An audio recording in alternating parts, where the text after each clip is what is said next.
My mom would be at all my sporting events. Let's say I was playing football, okay?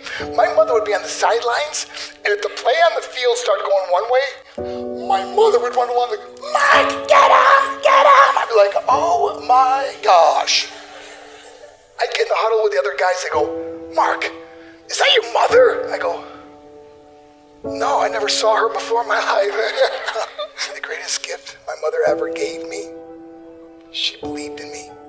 I have overdosed on drugs on 3 occasions where I should have been dead. But I believe I was kept here for a reason.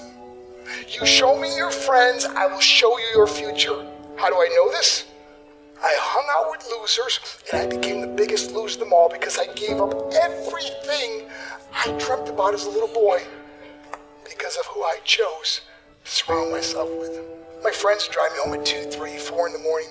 We'd be drunk and high, laughing in the car.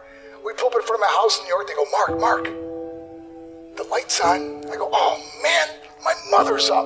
See, my mom wouldn't go to bed until she knew her son was still alive. I'd walk in, she'd say, hi Mark, how was your night? I go, it's good, Mom, I'm just gonna go to bed. She goes, can I talk to you for a minute? I go, Mom, I'm tired, I'm just gonna go to bed. She goes, Mark, I haven't seen you all day and all night. Can I please talk to you? I said, man, just leave me alone. You bug me. I'd slam my bedroom door on the one person who believed in me. I was on a worldwide tour and we were wrestling overseas in Japan. After my wrestling match, I went upstairs in my hotel room and I fell asleep. There was a knock at my door at 3 o'clock in the morning. I got out of bed, I looked through the safety window and I could see it was a Japanese promoter. So I opened the door and he said, Mark, you need to call home. There's been an emergency. I went down the hotel room phone, I called back to the United States and said, hey, what's going on? They said, Mark, I don't know how to tell you this. I said, just tell me what happened. I suddenly started crying. They go, Mark, I can't tell you. I said, just say it. They said, Mark, your mother died. I just threw the phone down. I ran out of my hotel room.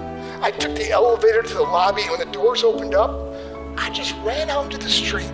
I mean, there was no cars, there was no people. It was 3 o'clock in the morning. And I walked down the middle of a street in Hiroshima, Japan, and I remember looking up and just saying, Mom, I am so sorry. I flew home for her funeral, and I was so nervous to walk up to her casket, so I just stood way in the back. And I kept looking from a distance, and I kept thinking to myself, Mom, please wake up. Please get up. And then I finally got the nerve to walk up to her. And as I got closer, I could see my mom for the first time. I mean, she was so beautiful. She was dressed in white. I mean, she looked like an angel. And I just stood over her and I said, Mom, you are my hero. Everything I am, everything I hope to be was because of you. You loved me so much, you gave me a life. You're the only one that ever believed in me. How did I repay her? By getting drunk, by getting high, by getting stupid, by hanging out with losers for what? All she ever wanted to do was talk to me. I wish I could talk to you now, Mom. I wish you could see what I'm doing. Why couldn't I have been a better son? We are defined by our choices. But if you surround yourself with people involved in drugs and alcohol and pills, it's a dead end. I'm not here to preach to you.